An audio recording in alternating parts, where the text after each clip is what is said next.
Hi Friends und willkommen zurück bei «Lass mal». Heute nehme ich zu einer sehr ungewohnten Tageszeit auf. Es ist, warte mal, 20 vor 12 Uhr am Abend. Und fragt nicht, wieso ich jetzt aufnehme. Ich weiß es selber nicht.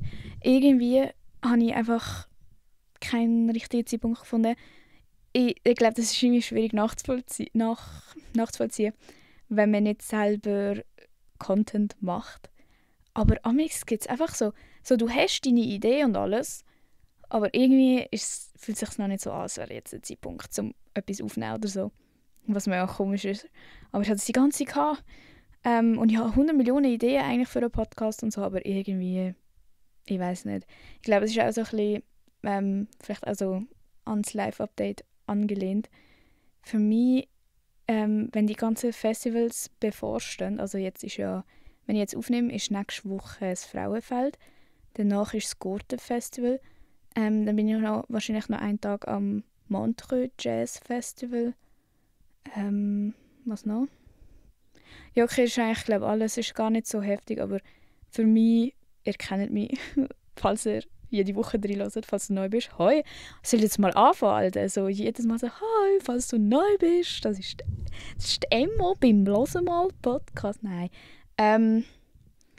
Ja, keine Ahnung. Auf jeden Fall, wenn so die ganzen Festivals bevorstehen, bin ich so bewusst so gefühlt im Energiesparmodus.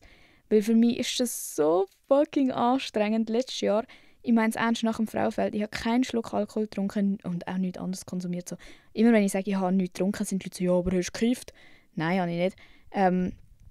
Nein, aber letztes Jahr wirklich, ich glaube, ich war einen Monat krank gewesen. Von dem ganzen Staub und was weiß ich was so. Und nicht, weil es irgendwie eine schlechte Experience wäre oder so, aber es ist so anstrengend für mich mit diesen ganzen Leuten und so. Und es ist halt nicht nur so es sind viele Leute und bla bla, sondern bei mir halt also alle 2 Meter muss ich so anhalten und so ein gutes Gespräch mit jemandem führen, der mich erkennt. Und das ist überhaupt nicht so also ich meine, ich führe ja auch gerne Gespräche mit euch, aber es ist halt mega anstrengend, weil du musst die so die ganze Zeit von der besten Seite zeigen. Auf jeden Fall, Moral of the Story ist, dass ich halt auch jetzt bewusst so ein bisschen gechillt habe mit so Leuten abmachen und so, weil ich weiss, nach einem Tag am Frauenfeld bin ich schon so cranky und hässig und so, wie sagt man dem, einfach so sensibel und so genervt sie einfach, weil es so wie zu viel ist. Und darum, glaube ich, habe ich auch so ein bisschen eine Blockade gerade wegen dem Podcast, weil ich muss so viel reden und ich denke mir so, Bro, du wirst hoffen, dass du nicht so viel geredet hättest im Nachhinein. Wisst ihr, was ich meine? So, keine Ahnung. Ich habe das Gefühl, ich probiere immer so mega überkompensieren, weil ich weiss, wie ich bin. Und dann fühle ich mich schlecht, dass ich so bin. Also ich fühle mich dann wie schlecht so, dass ich zum Beispiel nach dem Frauenfeld heimkommen wird und meine Mutter wahrscheinlich anficken wird für jeden Scheiß, was sie sagt, weil ich einfach hure übersensibel sein wird. Und ich habe das Gefühl, wenn ich nicht jetzt probiere, so viel wie möglich dagegen machen, ist es halt scheiße von mir, weil ich es ja eigentlich weiss. Hallo, nimmt der Scheiß überhaupt auf? Ah ja. Seht ihr? Jetzt schon ein bisschen gereizt. Ja. Darum habe ich jetzt auch nicht so mega viel aufgeschrieben, also gar nicht, to be honest, aufgeschrieben zu der Struktur des Podcasts heute und so. Aber ich habe gedacht, ich hätte eigentlich noch Lust, heute über das Thema Cringe zu reden. Einfach, weil ich es fucking cringe finde, wie viele Leute bei mir unter meinen Posts cringe kommentieren. Es sind nicht so viele. Das klingt immer so extrem, wenn ich das sage. Ich bin einfach ein Sensibel. Und wenn 2 Leute das bei mir kommentieren, bin ich so, Alter, jede zweite kommentiert bei mir cringe. Das stimmt gar nicht. Ich habe super Kommentar für das, wie viel Exposure mein Content bekommt eigentlich. Nein, aber okay, ich bin eigentlich noch gar nicht ready. Ich habe einfach kurz das Thema nennen, obwohl ihr es schon im Titel gesehen habt. Sorry, die Folge wird ist jetzt wirklich ein bisschen langsamer. Also falls du... Leute brauchen ja anscheinend gerne meinen Podcast zum Einschlafen. Das ist jetzt definitiv mein Nummer 1 Einschlaf-Podcast von mir selber, würde ich behaupten. Weil ich selber so ein bisschen... Merke, ich bin gar nicht so gehypt. Kennt ihr mich so überhaupt? Ich glaube nicht. Sonst bin ich wirklich immer auf 180. Nein, ich bin noch nicht ready, um über das Cringe-Thema zu reden, sondern es gibt noch ein bisschen mehr vom Live-Update. Irgendwie muss ich sagen, es hittet schon ein bisschen, so dass, letzte Woche habe ich ja erzählt, dass ich obviously meine Prüfungen nicht bestanden habe von der Uni Aber dass ich das auch erwartet habe und dass jetzt nicht irgendwie so ein Schock ist oder so, sondern mit dem habe ich ja gerechnet und auch meinen Plan dementsprechend gestaltet. Und ich probiere es immer so, vor allem in der Öffentlichkeit, so ein bisschen so zu formulieren, so ja, aber es ist ja eigentlich, also ja, es ist schon scary, dass ich jetzt so ein bisschen einen anderen Weg gehe, aber es kommt schon gut und ist schon cool und so. Aber Alter, Leute, ganz ehrlich, es bereitet mir Herz, Eierflattern. Es ist wirklich so, Bro, was, wenn das nicht funktioniert und alle anderen leben ihr Leben so weiter und ich bleibe so stecken und ja, darum ist auch ein bisschen scary, aber ich freue mich auch mega, weil ich habe das Gefühl, ich bin jetzt schon ein bisschen mehr so aktiv auf Social Media. Ich weiß nicht, ist euch das aufgefallen?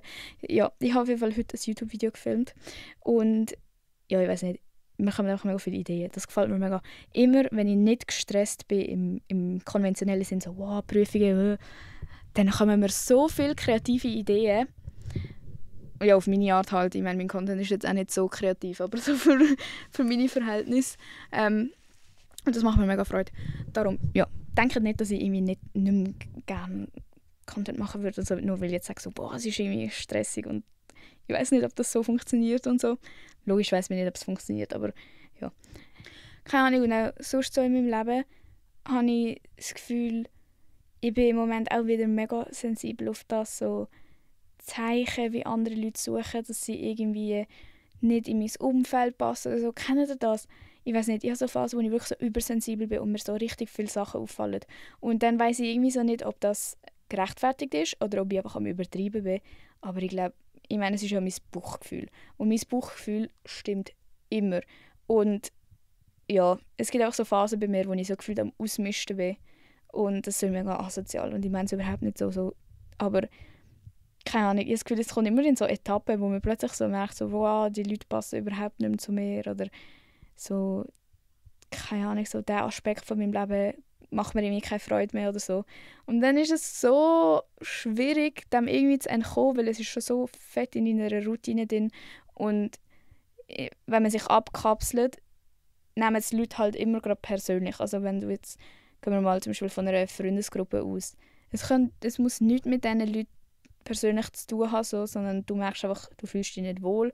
Und logisch tragen die Leute auch etwas dazu bei, aber ich meine, du hasst die Leute ja nicht wegen dem, sondern es passt irgendwie einfach nicht mehr.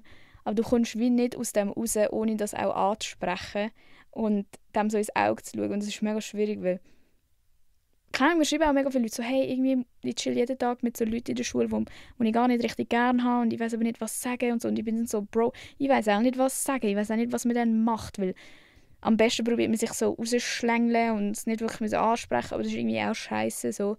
Weil dann kommen sie halt immer wieder, weil sie verstehen ja auch nicht, was genau los ist. So. Und für mich ist jetzt gerade schwierig, so zu definieren, welche Leute tun mir wirklich gut und welche Leute nicht. Oder welche Leute vielleicht nur, wenn man sie einmal im Monat sieht. Und falls es solche Leute gibt, die ich gar nicht mehr damit zu tun habe, weil wie sage ich denen das anständig? Oder muss ich es ihnen überhaupt sagen? Schulde ich ihnen überhaupt etwas? So, keine Ahnung. Und dann ist es so definitiv, weißt du, wenn ich Alter, was bin ich da am Duzen? Hoi, du, hörst zu. Finde ich irgendwie komisch, ich probiere immer «ihr» zu sagen. Findest du das auch komisch, wenn ich «du» sage? Findest du es komisch? Fühlst du dich angesprochen? Nein, aber so, dann ist es eben so mega definitiv. Also, wenn ich jetzt sage, Bro, ich will nicht mit dir chillen, du tust mir nicht gut, was ist, wenn ich in 2 Minuten merke, so, oh, irgendwie ist es gleich noch lustig gewesen und mich dann so mega schlecht fühle und die Person ist so, Bro, du kommst nie mehr zurück in mein Leben. Keine Ahnung. Ich glaube, ich bin einfach sehr wieder am Overthinken.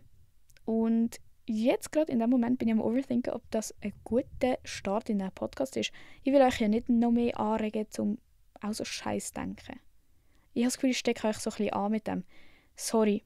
Auf jeden Fall fangen wir an. Von wegen Cringe. Also, am Anfang, wo das scheiß Cringe-Wort entstanden ist, habe ich es echt lustig gefunden. Ich habe es echt oft gebraucht, wahrscheinlich. So wie ich mich selber kenne. Ich weiß es nicht, ich habe kein Gedächtnis. Aber ich gehe mal davon aus, dass ich den ganzen Tag aber cringe gesagt habe. Aber es gibt einfach gewisse Situationen, da kann man es noch als cringe bezeichnen. Zum Beispiel, wenn wirklich einen alten Klassenkollegen triffst und er sagt dann nicht mal «Hoi» und du denkst dir im Nachhinein so «Alter, das war so cringe gewesen». Okay, von mir aus. Aber wenn du jemandem zuschaust, wenn er einfach sein Ding durchzieht und und irgendwie einfach etwas macht und du sagst, so cringe. Bro, das ist wirklich einfach selber peinlich. Ich weiß nicht. Und ich weiß auch nicht, wieso Leute so Angst haben vor dem Cringe sein. Also ich glaube, das darf ich wirklich selber mal behaupten. Leute, wir wissen alle, dass ich ultra höchst peinlich bin. Und wirklich viele Sachen, die ich mache, könnte man sich fragen, so, Bro, wie traut die sich das? Wie hat die nicht, wie sagt man dem, so einen Gesichtsverlust gehabt? Aber das ist ja einfach, weil ich es irgendwie selber cool finde. Und dann macht es automatisch für die Gesamtheit irgendwie weniger cringe.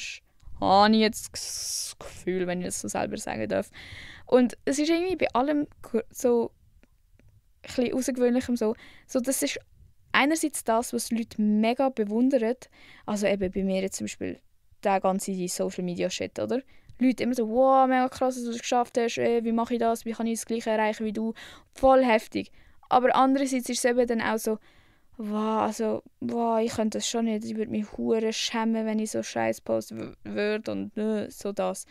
Genau wie so ein Schauspieler, der Milliarden von Fans hat, der am liebsten nach einem Blick in die Kiste steigen würde mit dem. Wissen Sie, wie der angefangen hat? Im scheiß Theaterunterricht, wo ihn wahrscheinlich alle ausgelachen haben, so, du scheiß Theaterkind, was hast du das Gefühl? Irgendeine komische Rolle am Spielen, irgendwie so überdramatisch sich am Benehmen und die Leute denken, was hat das Gefühl, was der mal erreichen wird. Und am Schluss verdient er Millionen, Billionen, Milliarden, Trilliarden, Zilliarden und die ganze Welt ist verliebt in ihn. Und trotzdem wird es noch die Leute haben, die sagen, hure cringe, weisst du noch, wo er Theater gemacht hat? Wisst ihr, auf was ich raus will? So, ich weiss auch nicht, es ist hure kontraproduktiv, dass ich mit euch über das rede, weil ihr, die das hört, sind definitiv nicht so Leute, die unnötig alles cringe nennen, das weiss ich. Aber ich frage mich, ob ihr das auch so heftig in eurem Leben erlebt, dass ihr so den Kontrast mega seht zwischen euch selbst. Also ich habe das eben im Moment mega. Ich finde, ich judge irgendwie nicht mehr so Leute für so unnötige Sachen. Ausser wenn es ein bisschen lustig ist. Aber nur, wenn es lustig ist. Und mit ganz speziellen Leuten. Zum Beispiel mit meiner Mutter oder mit meinem Freund. So, okay, das wird nie jemand erfahren, dass ich das gesagt habe. Aber zum Beispiel so, wenn ich jetzt mit meinen Kolleginnen in einer Gruppe hocke, würde ich nie im Leben mehr auf die Idee kommen, irgendwelche fremden Leute anzuschauen und mir ernsthaft harte Gedanken darüber zu machen, was jetzt die Person gerade macht und wie schlimm das ist. Und oh mein Gott, stell dir vor. Und ich kann euch garantieren, das habe ich früher gemacht. Und ich verstehe einfach nicht, wie Leute das heutzutage legit immer noch so hart machen können. Also ich verspüre das Gefühl wie gar nicht mehr. Und ich weiß nicht, ob das einfach mit meiner Situation zu tun hat oder ob das einfach ist, weil ich irgendwie reifer geworden bin oder so, aber immer wenn, oder auch zum Beispiel, du kannst mir jetzt ein TikTok schicken von so einer, der so wirklich halt, keine Ahnung, so ein bisschen eingeschränkt wirkt, zum Beispiel, sorry, das klingt verdammt hart, ich weiß nicht, wie ich das formulieren soll, so ein bisschen eingeschränkt wirkt, auf TikTok irgendeinen Scheiß postet, so rumtanzen und rumsingen. Ihr könnt euch sicher vorstellen, was ich meine. Und jemand kann mir das schicken und legit mein einziger Gedanke ist Slay. No joke, auch genauso, sorry, dass ich das Wort jetzt brauche, aber genauso cringe, wie es klingt, dass mein Kopf sich so Slay denkt. Slay ist auch so ein Wort, ich hasse es. Aber amigs ist es auch angemessen. Es ist wirklich ganz, also jetzt ehrlich, das Einzige, was ich mir denke, ich denke mir so, hure cool, dass die Person das einfach so macht und so Freude daran hat. Und es ist doch scheißegal, dass es voll dumm aussieht. So. Die Person ist überzeugt davon, dass sie hot aussieht. Hure geil. Wisst ihr, was ich meine? Und es gibt einfach Leute, die sind immer noch so, oh mein Gott, schau mal, hure crazy cringe, hure peinlich. So. Erfüllt euch das? Fühlt sich das gut an? Und es ist ein bisschen widersprüchlich, weil ich vorher gesagt habe, so, ja, ich tue irgendwie nicht mehr so viele Leute judgen und jetzt judge ich aber Leute dafür, dass sie Leute judgen. Aber ich judge alle Leute, wo es für mich einen Grund gibt, um sie zu judgen. Don't get me wrong. Ich tue sehr gerne Leute judgen. Weil ich finde, Leute sollten verantwortlich gemacht werden für das, was sie machen. Und wenn jemand ein Arschloch ist, finde ich, dann darf ich auch Scheiße finden, dass die Person ein Arschloch ist und nicht einfach so, sie ist halt ein Arschloch, da kann man nichts machen. Das hätte mich jetzt interessieren. Auch wenn mein Leben dann einfacher wäre. Naja. Ich weiß nicht. Auf jeden Fall, keine Ahnung, mich fragen ja immer so viele Leute, so, ja, wie machst du das? Und eigentlich würde ich es auch gerne machen, aber so viele Leute lachen mich dann einfach aus. Und, Bro, die Leute, die auslachen, überleg mal, wie wenig die zu tun haben. Wenn das, was du machst, cringe ist, dann ist das, was sie machen, noch 100-mal schlimmer. So, du machst wenigstens etwas. Auch wenn es ist, Hobby-Horsing-Videos zu posten. Weil das ist jetzt wirklich auch so etwas, wo ich mir eigentlich denke, so, okay, in der Allgemeinheit, Leute finden das sehr cringe. Sehr, sehr cringe. Und ich denke mir so, yeah, die Kinder. Ich bin auch ein bisschen biased, weil ich ein Horse Girl bin, aber trotzdem. Ich glaube mir, ich bin kein Hobby-Horsing-Girl. Aber das ist irgendwie so, lasst doch Leute einfach Freude haben. Und ich finde immer so herzig, wenn Leute einfach Freude haben. Ich habe vorher mit meiner Mutter darüber geredet, dass ich noch eine Podcast-Folge aufnehmen sollte jetzt. Und sie so, ja, weißt du schon, über was redest? Ich so, nein. Und ich so in meine Notizen geschaut, ich glaube, ich rede über Cringe. Sie so, hast du das Gefühl, du kannst 30 Minuten über Cringe reden? Ich so, nein, ich muss doch nicht 30 Minuten reden, ich kann ja machen, was ich will. Und sie, ja, aber kannst du so lange über Cringe reden? Und ich so, nein, ich kann doch einfach reden, was ich will, ich weiss nicht. Bro, ich habe eins zu eins gesagt, Mutter, ich bin die Personifikation von Cringe. Logisch kann ich eine halbe Stunde über Cringe reden. Die Leute finden mich cringe. Nein. Aber jetzt überlegt mal. Nächstes Mal, wenn ihr jemanden cringe findet oder etwas cringe findet, was auch immer, denkt mal an mich. Ihr findet mich wahrscheinlich cool. So zu einem gewissen Ausmaß. Und es gibt trotzdem mega viele Leute wahrscheinlich, die so hintendurch mich cringe finden. Und es mir zum Glück nicht so ins Gesicht sagen, weil ich würde literally anfangen heulen. Also wenn ihr Angst habt, dass euch jemand cringe findet, dann denkt an mich. So, ihr seid ich. So, okay, es dürfen euch Leute cringe finden, aber es finden euch 4 Millionen Mal so viele Leute mega cool dafür. Und das ist es doch wert, oder? Also es geht ja eh nicht darum, ob euch jemand cool findet oder nicht, aber jetzt mal, wenn es darum geht, ob euch jemand scheiße findet, darf es ja gerade so gut auch darum gehen, ob euch jemand gut findet. Und ich weiß nicht. Ich will auch nicht mit Leuten chillen, die alles cringe finden und über alles reden müssen, was andere Leute machen. Mind your own fucking business. Es sind immer die Leute, die den ganzen Tag über andere Leute reden, die wirklich nichts anderes zu tun haben. So, haben wir schon mal jemanden gehört, das machen, der beschäftigt ist, der irgendwie eigene Ziele verfolgt, der mega viele Hobbys hat oder der voll arbeiten muss oder so. Nein, es sind immer die Bitches. Und mit Bitches meine ich nicht nur Frauen. Bitches sind jetzt einfach, das ist jetzt einfach mein neues Fluchwort, die Episode, Leute. Die so daheim rumhocken und so warten, bis etwas passiert und so Drama stiften müssen. Ich habe echt lange gebraucht, um das zu realisieren, weil das ist so realitätsfern für mich, aber es gibt wirklich Leute, die denken sich aktiv, was könnte ich machen, dass die Situation für eine Person noch schlimmer wird. Die sind so am Warten zum Drama stiften. Und das ist richtig scary. Weil ich denke mir immer so, ja, vielleicht hat es ja nicht gewusst oder irgendwie nicht besser gewusst oder so. Nein, Bro, es gibt Leute, die das aktiv einfach so suchen, die Unruhe. Und jetzt nicht zum so irgendwie Leute aufhetzen gegeneinander. Ich würde einfach sagen, ich habe Mitleid mit so Menschen. Weil, überlegt mal, der Mensch sucht immer das, was er kennt. Und wenn Leute Chaos stiften wollen, dann heisst das höchstwahrscheinlich, dass die Leute halt auch von Chaos kommen.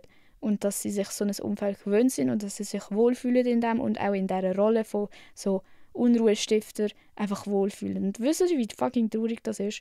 Und ich hoffe, niemand von euch fühlt sich jetzt angesprochen von dem und denkt sich so, irgendwie bin ich das ein bisschen. Aber falls schon, du kannst es immer noch ändern, wenn du es halt realisierst.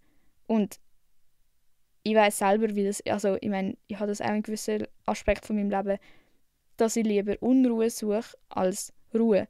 Also zum Beispiel jetzt in der Liebe habe ich das oft gehabt, weil ich es halt einfach nicht so gekannt habe, das ruhige, safe Environment, eben auch, habe ich auch schon darüber geredet, so bei meinen Eltern und so, dass ich halt dann auch automatisch, wenn ich jemanden hatte, so nicht akzeptieren konnte, dass jetzt einfach Ruhe ist. Und dass eigentlich einfach alles gut ist. So, ich suche dann gleich einen Grund, wieso etwas nicht gut sein kann. Oder wieso jemand etwas falsch gemacht hat. So, du kannst alles richtig machen nach meinen Regeln.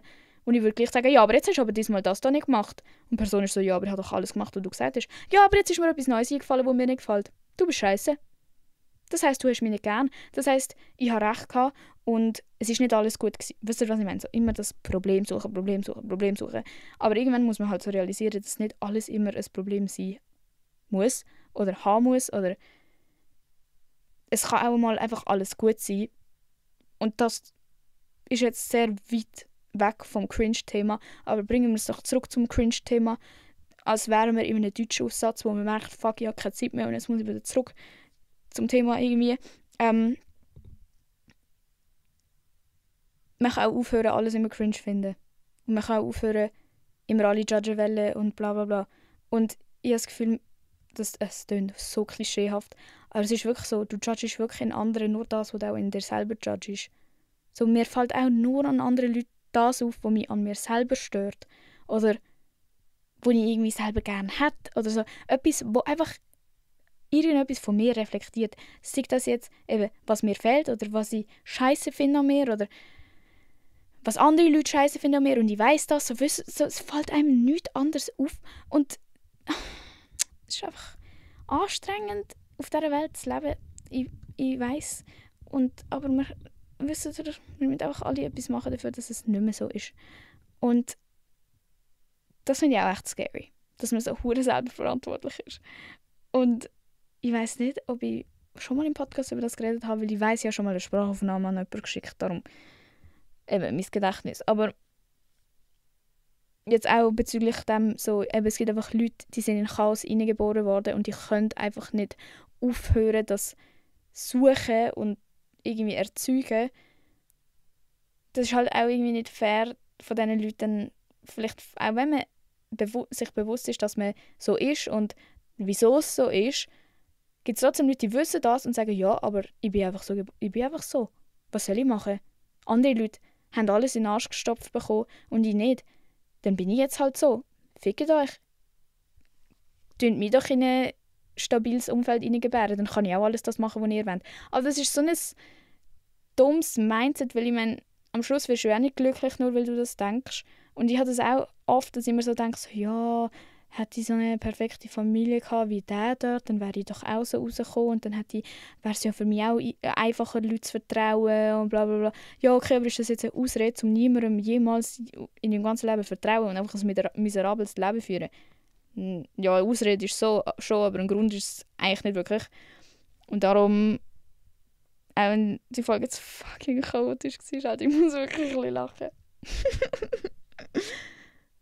Egal, das ist doch cool. Ich sage auch immer so, Bro, wenn ich mir nichts aufschreibe, dann ist das Chaos. Und jetzt habe ich es mal demonstriert. Das war ein Experiment, okay? Von Anfang an schon geplant. Chillt. Was war mein Punkt? Ja, ich weiß nicht. Ich musste auch lachen, gell? Das sind wir. Naja, auf jeden Fall, ich finde einfach so scheißegal, was jetzt genau das Thema von dem scheiß Podcast war diese Woche. Es geht überhaupt nicht. Es ist jede Woche eigentlich scheißegal, was das Thema ist. Hauptsache, so, man kann ein Stückchen näher an das so selber Verantwortung übernehmen und sich so aktiv Gedanken machen über Sachen. So, ich weiss, so, viele schreiben mir so, ich bin so der einzige Ort, wo sie so wirklich so anfangen über die Sachen nachdenken, dass es voll cool ist, weil es sind Gedanken, wo ihr vielleicht amigs nicht selber drauf kommen wären und so mäßig so, ja, ihr findet das cool und sind dankbar für das. Aber es wäre, weißt du, wie cool, wenn ich nicht mal da sein müsste, dass das passiert. So, logisch, ich will gerne euren Ort, wo das macht und so. Aber ich wünsche mir das Mail, okay, nein, irgendwie auch nicht, es ist echt auch anstrengend, sich so viele Gedanken zu machen, aber ich wünschte, das wäre normal für gewisse Leute. Kennen das so Leute, die überlegen sich einfach fucking nichts den ganzen Tag. Und dann sagst du so etwas, so wie so, hast du gewusst, du musst Tomaten in den Kühlschrank tun. Und dann sind sie so, oh mein Gott, danke, oh mein Gott, ich werde nie im Leben drauf kommen, Alter, du bist so gut. Dann kommen sie mit jedem Scheiß zu dir und sind so, was würdest du da machen? Und dann sagst du so, ich würde es vielleicht mal ansprechen. Oh mein Gott, du bist so gut. Du bist so gut, Emma. Ich weiß nicht, wie du das machst, du kannst meine Gedanken lesen. Weil ich auch so merke, so, okay, wir sind definitiv zwei fucking unterschiedliche Leute und so Zero-Thought-Leben muss echt schön sein, einerseits. Und andererseits, es erklärt, wieso gewisse 50-Jährige sich benehmen wie 12-Jährige, weil sie einfach nicht mehr überlegt haben, seit sie 12 waren. Und das gilt sowieso, jetzt wo wir da sind, auch für jedes Alter. So, ob du mir zulässt und 40 bist oder 12 bist, wir alle haben alles selber in der Hand. Also alles, nicht alles. Aber das, was wir in der Hand haben, haben wir in der Hand. Und das sollten wir nutzen. Scheißegal, was man sonst für Nachteile hat. Ich kann jetzt auch in meinem Loch vergraben und nichts mehr weiter probieren, an mir zu verändern. Weil ich scheiß fucking eine Frau bin, die benachteiligt ist als Frau. Und weil ich weiß auch nicht, was ich sonst noch für Benachteiligungen habe. Ich will gar nicht darüber nachdenken. Weißt du, was ich meine? Ich weiß nicht, ob ihr wisst, was ich meine. Ich weiß nicht mal, ob ich selber weiß, was ich meine. Aber Fazit, fickt euch, wenn ihr die ganze Zeit alles cringe nennt. Und fickt euch, wenn ihr mir sagt, ich soll aufhören zu fluchen. Nein. Ich hoffe, ihr seid nicht enttäuscht mit mir für diese Folge. Weil, ich weiß nicht. Irgendwie hat es auch so etwas Reales, wenn ich jetzt einfach so da anhocke und so random Scheiße rede und mir nicht so viel Gedanken mache. Und am Anfang vom Podcast hätte ich das nie im Leben gemacht. Aber langsam fühle ich mich so wohl, einfach so da, weil ich weiss, wir sind einfach alle da, um so ein bisschen chillen. Ihr seid wahrscheinlich entweder am Schlafen oder am Aufräumen oder irgendwo im ÖV, am Lesen. Jemand hat mir geschrieben, dass sie sich vorgenommen hat, weniger am Handy sein im ÖV und darum tut sie einfach lesen und dann lässt sie meinen Podcast dabei, am Morgen am Mix im Zug. Das finde ich richtig geil, Alter. Nein, aber so, keine Ahnung. Ich bin mir auch dankbar dafür, dass ihr mir so zulässt und dass ihr Leute sind, die irgendwie auch, das klingt auch vor allem so dumm, so als würde ich so eine Welt verändern, das meine ich gar nicht, aber ihr hört so meine Gedanken zu. Meine Gedanken, die ich nicht mal meinen Kollegen erzähle. So, das ist nichts, wo ich einfach jeden Tag so raus erzähle, sondern das sind so Sachen, jetzt die Folge vielleicht ein bisschen weniger, aber die normalen Folgen, wo ich actually etwas aufschreibe und eine Struktur einigermaßen probiere einzuhalten, sind so meine innersten Gedanken, wo es eigentlich völlig irrational ist, dass ich das auch ins Internet stelle, aber nicht mal mit meinen Ängsten bespreche vorher so. Aber ich glaube, darum haben wir auch so, das klingt immer so dumm so, und das klingt immer so manipulativ, wenn so Influencer-Leute so sagen, so, ja, wir haben eine Verbindung und so.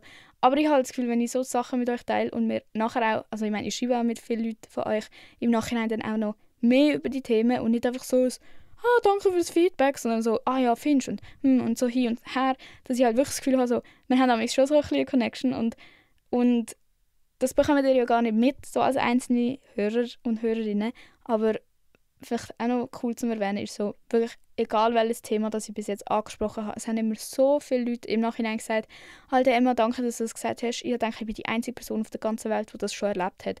Und falls du dir das auch schon denkst, dass du etwas oder irgendwann mal in Zukunft denken wirst bei irgendetwas, vergiss nicht und denk an mich, wenn ich sage, nicht nur du wirst mir dann das sagen, so, ja, voll crazy, ich denke, ich bin die Einzige, sondern das sagen mir so viele andere Leute.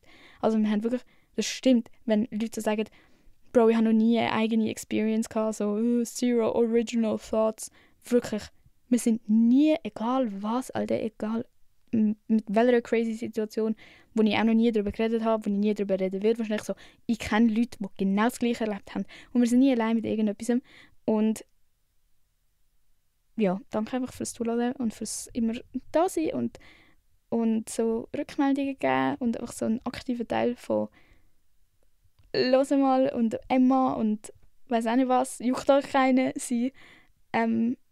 Ich weiß glaube gar nicht, also ich kann euch gar nicht vorstellen, was das eigentlich bedeutet.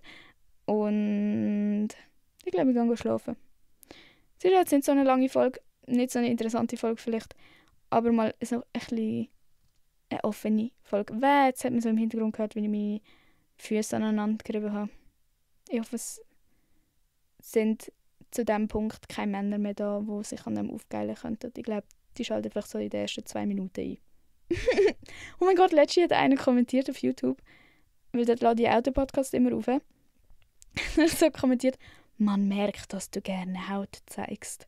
Weil ich so in meinen Shorts und im T-Shirt dort gehockt bin. Das hat mich so aggressiv gemacht. Wer drückt freiwillig auf meinen scheiß Podcast auf YouTube, wo so 600 Aufrufe hat pro Video, so drauf und kommentiert das? Egal, wenigstens ein Kommentar, Alter.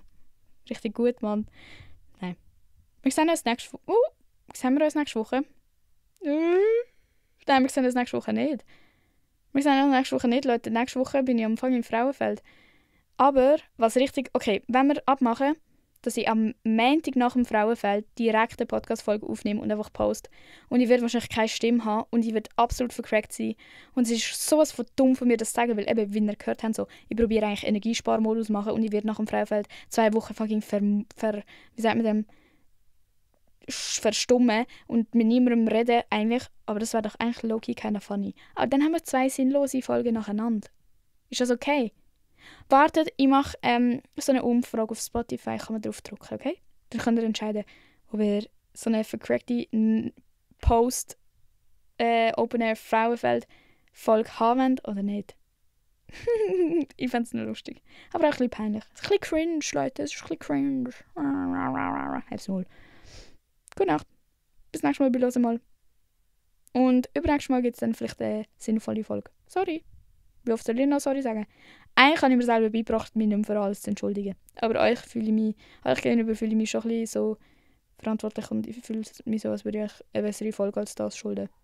Egal, ich hoffe, ihr euch trotzdem entertained. Das ist die Hauptsache. Leute, nichts von mir ist eigentlich so wirklich sinnvoll auf den anderen Kanälen. Hören mal, ist das einzige sinnhaltige... Sagen wir sinnhaltig? Bro? I don't know. Ich soll zurück in die Schule. Egal, schlafen gut. Macht's gut, egal wo ihr gerade seid. Tschüss. Tschüss, ich habe genug jetzt gesimmt für euch. Alter. Jetzt gibt es 2 Wochen keine Liebe mehr. Tschüss.